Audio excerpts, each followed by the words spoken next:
General knowledge और दिलचस्प मालूमात। यूएनओ के झंडे का रंग कौन सा है?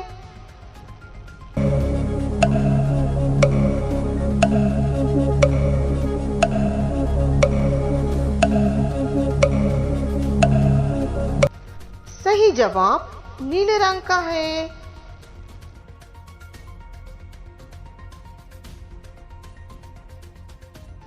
अमेरिकी परचम पर कुल कितनी लकीरें होती हैं?